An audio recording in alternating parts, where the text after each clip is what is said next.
सज्जनगडा परत परत बुवा उलयता असताना सज्जनगडांचो उल्लेख करता.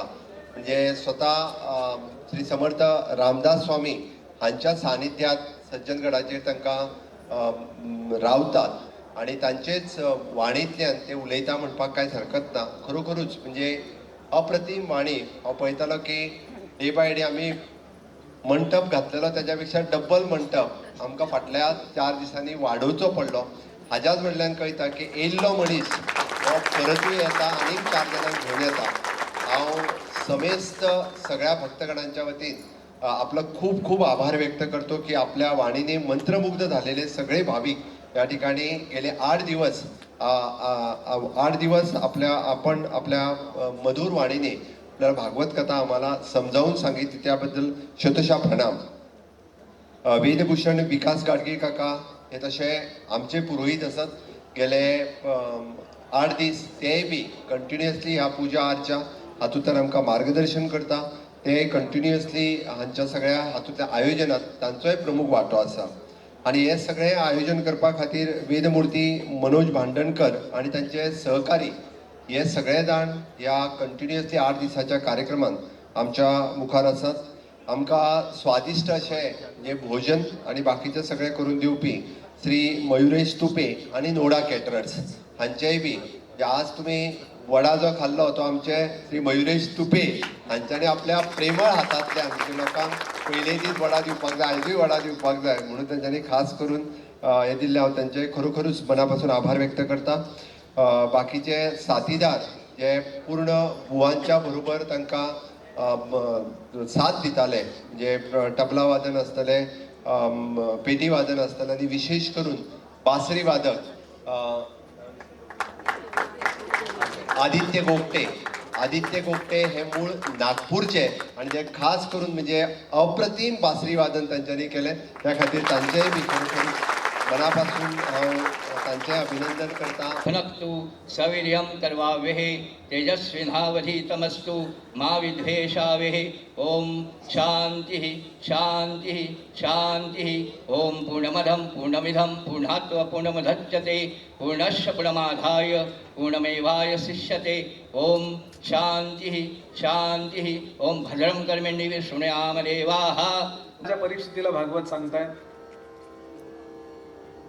आणि राजा एकाग्रतेने भागवत ऐकतोय. कुठल्याही वळणावरचं जीवन सुधरवून देणारं कथानक म्हणजे भागवत.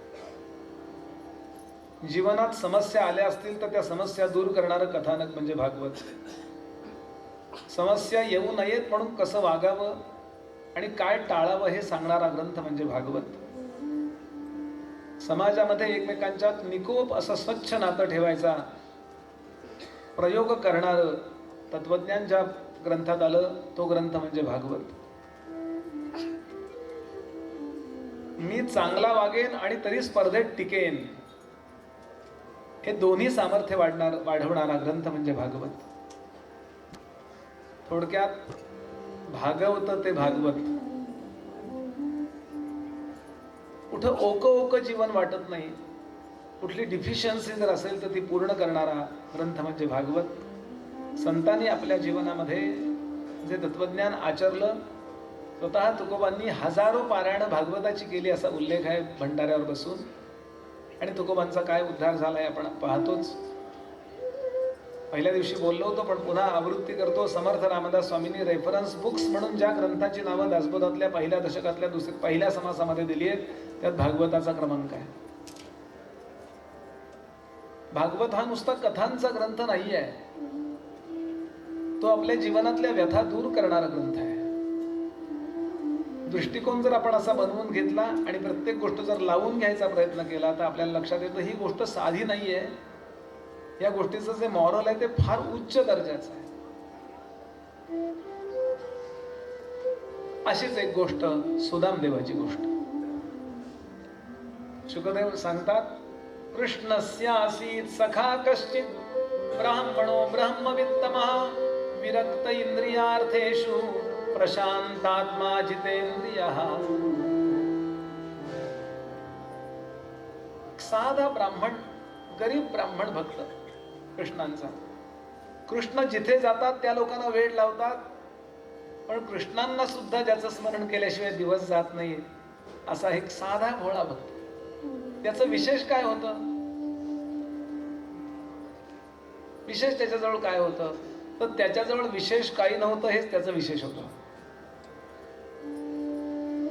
आणि निर्विशेषत्व हा ब्रह्माचं लक्षण आहे, विशेषत्व हे मायेचं लक्षण आहे. तबल्यापेक्षा डग्गा वेगळा आहे, तो विशेष आहे म्हणून वेगळा ओळखता येतो. खुर्चीपेक्षा टेबल वेगळा आहे. वेगळेपणा म्हणजे विशेषत्व आणि वेगळेपणा नसणे म्हणजे अविशेषत्व. ब्रह्मात काय? ब्रह्म नावाची गोष्ट निर्विशेष आहे. विशेषत्व म्हणजे काहीतरी आकार, विशेषत्व म्हणजे काहीतरी वेगळं मूळ स्वरूपापेक्षा. आणि इतका बॅलन्स होता हा. गरिबी किती असेल आपल्याला अंदाज आहे? त्यांनी सांगितलंय, घरा 5 वासे असे एक आढे, असावी तयाला कुठून कवाडे. शिरी उष्ण वारा असे तो भरारा, तिळा तुल्य तेथे नसे की निवारा. काय चंद्र छान मोहरलाय हो आकाशात, हे बघायला याला कधी बाहेर यावं लागलं नाही. झोपडीतनं कुठूनही पाहिला तरी चंद्र दिसायचा. काय मस्त पाऊस पडतोय हो, आपल्याला बाहेर बघावं लागतं. या झोपडीत कधी बघावं लागलं नाही की पाऊस कसा पडतोय. कुठल्याही कोपऱ्यात पाऊस पडायचा. मुलं उपाशी आहेत. पत्नी आपल्या नवऱ्याचं जुनं झालेलं धोतर साडीसारखं नेसतीये. आपण म्हणाल गो काही काम करत नव्हता का तो? उत्तम वैदिक होता, उत्तम याज्ञिक होता, पण त्याचं वैशिष्ट्य असं होतं, तो कधी डिमांड करत नसे. त्याला निश्चित माहितीये, मी जे वेदमंत्र म्हणतोय त्याची किंमत पैशात धान्यात होऊच शकत नाही.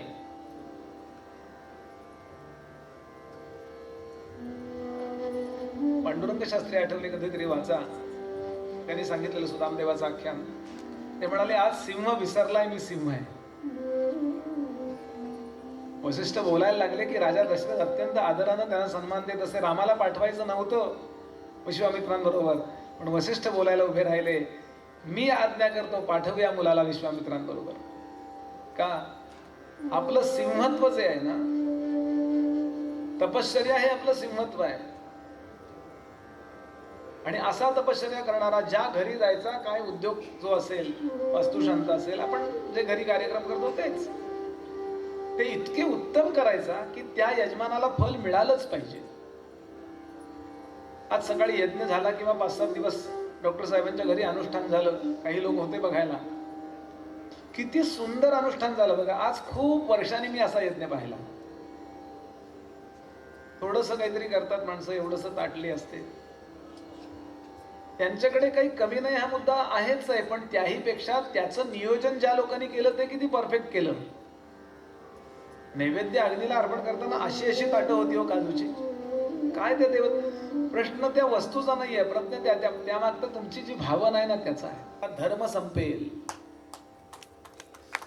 ते घेतायत, त्यांच्या चित्तामध्ये घ्यावं अशी इच्छा परमेश्वरानं दिली आहे, म्हणून आपण धर्म करू शकतो. लक्षात घ्या, त्या महानतेला काही मर्यादा आहे.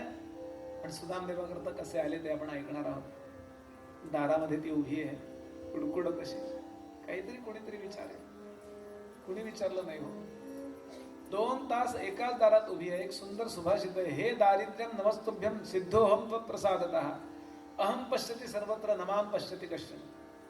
हे दारिद्र्या, मी तुझ्यामुळे सिद्ध झालो, जादूचे प्रयोग करायला लागलो. मला सगळं जग दिसतं, पण मी जगाकरता मात्र डिसअपियर आहे. उपरोधी काय सुभाषित. शेवटी त्यांच्या घरी जी मोलकरीण आली, तिनं पाहिलं, बघत बघत गेली. मालकीणबाईला हाक मारली, इकडे या मालकीणबाई, हे बघा मूर्तिवंत दारिद्र्य तुमच्या दारात उभा आहे. सुदामदेवाची बायको का ग? 10 वर्षापूर्वी पाहिलं होतं, तशीच आहे अगदी. तरी काय गरिबी ना, काय गेल्या जन्मीचं कर्म केलं असेल ना. सायकोलॉजी अशी आहे माणसाची, दुसऱ्याचं दुःख पाहिलं की तो म्हणतो त्याचं नशीब आहे, आणि स्वतःचं दुःख आलं की तो म्हणतो देव माझी परीक्षा बघतोय. सायकोलॉजी आहे. माणूस नेहमी दुसऱ्याचा न्यायाधीश असतो आणि स्वतःचा वकील असतो, आणि संत नेहमी स्वतःचे न्यायाधीश असतात आणि दुसऱ्याचे वकील असतात. हे बाळा खाली बस, नाही तर आत्ताच बाजूला व्हा. खूप महत्वाची कथा चालली आहे, खूप एकाग्रतेने ऐका, कारण एकाग्रता नाही झाली तर भागवत वाया. ही माहिती सांगायला बसलो नाहीये. सुदामदेव तुम्हाला समोर दिसला पाहिजे, एखादा चित्रपट बघितल्यासारखं, आणि तद्रूप झालं पाहिजे. म्हणजे सुदामदेवा करता जे भगवंतांनी दिलं त्यातली कणभर कृपा आपल्याला मिळेल. कृपा पाहिजे ना आपल्याला. खूप एकाग्रता. त्या लोकांनी मूर्तिमंत दारिद्र्य पाहिलं, कोणी त्याला ओळखच दाखवेना. त्यांना म्हटलं वेडपट आहे कोणीतरी, कुठून आले. त्यानं सांगितलं कृष्ण कुठे राहतो. अरे अरे अरे, कृष्णांचा एकेरी उल्लेख, सरळ जाण उजव्या हाताला वळा. ह्याच्याशी कोण वाद घालणार. पण कुणी पत्ता सांगेना. सकाळी पोचलेला तो संध्याकाळपर्यंत फिरत राहिला. कुणीही त्याला पत्ता सांगितला नाही असं वर्णन आहे. आणि एका ठिकाणी संध्याकाळच्या वेळेला दमून बसला. मावळतीचा सूर्य मावळत होता आणि सूर्याचे किरण कौलावर पडले होते सोन्याचे आणि चमकून उठले होते. आणि याला एकदम कठोपनिषदातला मंत्र आठवला, हिरण्मयेन पात्रेण सत्यस्यापि हितम मुखम. 11व्या स्कंधात चालू होतो. 10वा स्कंधही ते समारोप होतो. तो सगळा वेदांत जो आहे तो 11व्या स्कंधात आहे. नाथांनी लिहिलेली जी टीका आहे ती 11व्या स्कंधावरची टीका आहे. तेव्हा तरी शांत बसून एकनाथी भागवत वाचा. अतिशय गोड एकनाथी भागवत. त्यातला पहिला अध्याय जो आहे तो कृष्णांच्या घराण्याला शाप झाला दुर्वासांचा उन्मत्तपणामुळं, हे सांगणार आहे. यानंतर कृष्णाने नारदांना सांगितलं, वसुदेव देवकी यांना तुम्ही लवकरात लवकर उपदेश द्या, पण द्वारका बुडणार आहे. आणि या उपदेशामध्ये नारदांनी मिथिला नावाची जी नगरी आहे तिथला राजा निमी, या निमीला नवयोगेश्वरांनी केलेला उपदेश आहे तो उपदेश दिला. कवी, हरी, अंतरिक्ष, प्रबुद्ध, पिप्पलायन, आविर्होत्र, द्रुमिल, चमस आणि करभजन हे ते 9 जण आहेत. हेच पुढच्या अवतारामध्ये झाले. गोरक्ष, जालंधर, चरपटाश्च, अडभंग, कानिभ, मच्छिंदराद्याः, चौरांगिरे, वाणक, भरती, संज्ञान, भूम्यां बभूवुर नमनाथ सिद्धा. हे नमनाथ. प्रश्न आहेत, माया म्हणजे काय, ब्रह्म म्हणजे काय, खरा भगवत भक्त कुठला, युगानुक्रम कुठला, सध्याच्या काळात कसं वागावं, याचं सविस्तर चर्चा आहे. यानंतर स्वतः गोपाल कृष्णाने उद्धवाला निर्वाणापूर्वी केलेला उपदेश आहे. यामध्ये हंसगीता आहे, उद्धव गीता आहे, अवधूत गीता आहे, अनेक गीता या उद्धव गीतेमध्ये आलेल्या आहेत.